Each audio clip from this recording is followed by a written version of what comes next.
Assalamualaikum warahmatullahi wabarakatuh. Selamat siang kepada teman-teman semua dan kepada Ibu dosen mata kuliah Bahasa Indonesia, Ibu Winarni. Pada siang ini kami dari kelompok 7 akan mempresentasikan makalah kami dengan judul Digitalisasi dan Pengayaan Kosakata Ilmiah Bahasa Indonesia di Era AI. Kelompok kami berisikan 5 anggota. Yang pertama ada saya, Hani Tiara. Yang kedua ada Amelia Kartikasari. Selanjutnya ada Nazwa Salsabila Suseno, ada Salsa Stefania, dan ada Nurul Sabira. Berikut latar belakangnya dari materi yang sedang kami sampaikan. Yang pertama ada AI yang mendorong perubahan bahasa dengan memunculkan kosakata baru. Selanjutnya dapat membuat gaya komunikasinya lebih ringkas, juga menyebarkan bahasa gaul lebih cepat, serta membiasakan campuran bahasa Indonesia-Inggris dalam percakapan sehari-hari. Selanjutnya, bahasa Indonesia perlu memperkuat fungsi ilmiah agar mampu menjadi bahasa utama dalam penelitian. Kemudian, dalam penulisannya, dalam akademik, dan dalam pengembangan ilmu pengetahuan, sangat-sangat penting untuk memastikan temuan ilmiah dapat diakses luas oleh masyarakat. Kemudian, meningkatkan kualitas literatur rasional, serta mengurangi ketergantungan pada bahasa asing dan dunia akademik. Slide berikutnya. Sebelumnya, terima kasih Kak Hani. Selanjutnya saya akan membacakan digitalisasi bahasa Indonesia. Korpus Digital dan AI Indonesia adalah kumpulan data bahasa Indonesia yang digunakan untuk melatih AI agar lebih akurat memahami dan menghasilkan bahasa. Korpus yang kuat membuat AI lebih sesuai konteks budaya, lebih cerdas dan lebih bermanfaat, meski masih ada tantangan seperti keterbatasan data dan variasi dialek. Selanjutnya, Kamus Digital adalah aplikasi atau basis data elektronik yang menyimpan informasi leksikal secara terstruktur. Fungsinya memungkinkan pencarian kata yang sangat cepat, serta menampilkan definisi sinonim, antonim, terjemahan, dan pengucapan. Keunggulannya jauh lebih cepat daripada kamus cetak dan seringkali dilengkapi dengan fitur hyperlink yang memungkinkan pengguna langsung mengklik kata dalam definisi untuk mencari maknanya.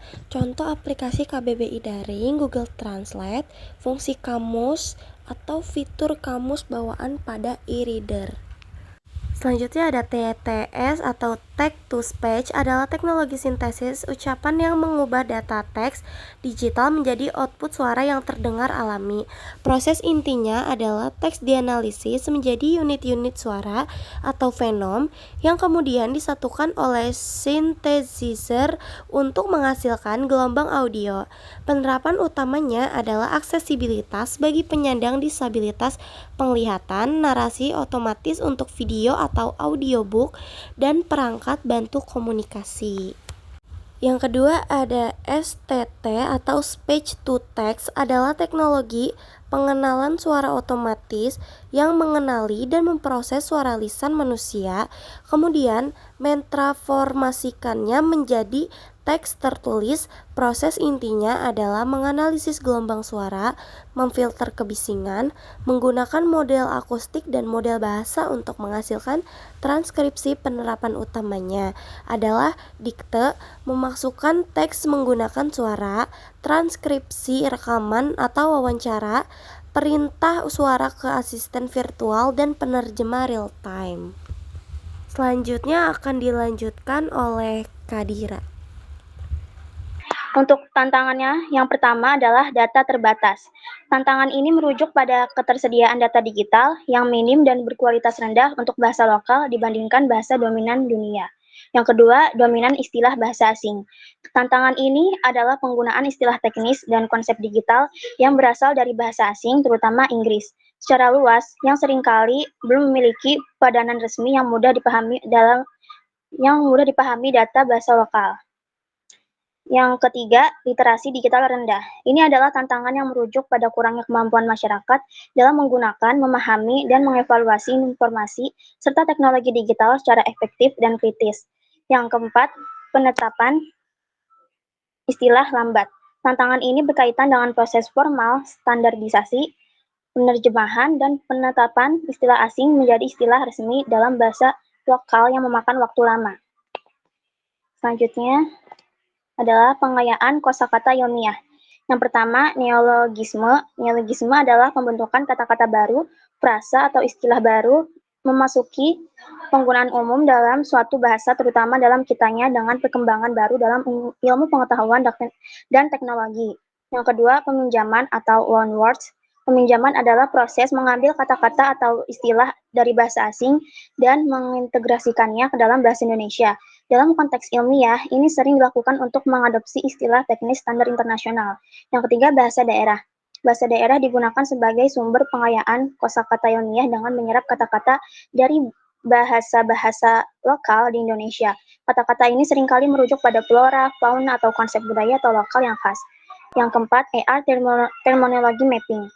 Proses penetapan, penyesuaian, atau pencarian padanan istilah-istilah yang muncul dalam bidang kecerdasan buatan atau AI ke dalam bahasa Indonesia. Selanjutnya akan dibacakan oleh Kak Salsa. Selanjutnya itu ada peran AI. Deteksi istilah baru, yaitu AI menggunakan teknik pemrosesan bahasa alami dan pengembangan teks untuk menyaring volume besar, publikasi ilmiah, paten, dan media daring.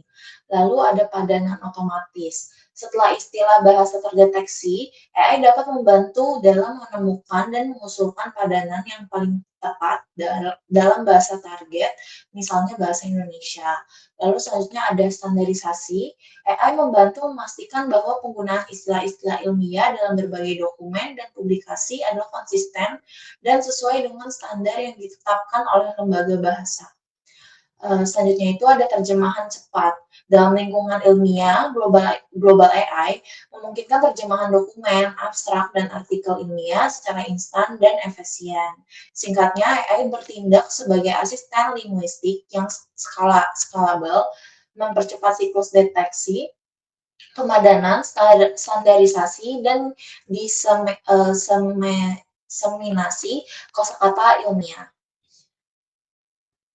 Selanjutnya ada contoh istilah. Yang pertama itu ada machine learning atau pembelajaran mesin, lalu ada cloud computing atau kompuasi awan, lalu ada genome editing, yaitu penyuntingan genom. Selanjutnya akan dijelaskan oleh Kak Amel. Oke, terima kasih Kak Sasa. Selanjutnya adalah kesimpulan. AI mempercepat pengembangan bahasa ilmiah. Kecerdasan buatan atau AI berfungsi sebagai katalisator yang sangat efisien dalam evolusi bahasa ilmiah. AI mampu menganalisis volume data ilmiah global yang masif dalam waktu singkat.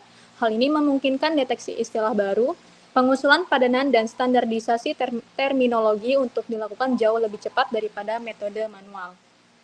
Pengayaan kosakata penting agar bahasa Indonesia tetap relevan. Jika bahasa Indonesia tidak memiliki padanan baku untuk konsep-konsep baru, para ilmuwan dan profesional terpaksa menggunakan istilah asing. Ketergantungan pada bahasa asing dalam dominan ilmiah dapat menyebabkan bahasa Indonesia kehilangan relevansi sebagai bahasa pengantar ilmu pengetahuan.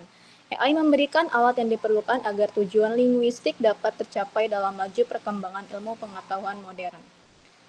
Mungkin itu saja dari kelompok 7 tentang presentasi digitalisasi dan pengayaan kosakata ilmiah di era AI.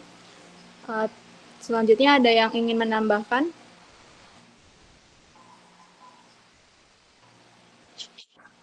Sepertinya sudah cukup. Oke, terima kasih dari kelompok 7. Kurangnya mohon maaf apabila ada kekurangan kata atau kesalahan kata. Wabillahi taufiq wal hidayah. Wassalamualaikum warahmatullahi wabarakatuh.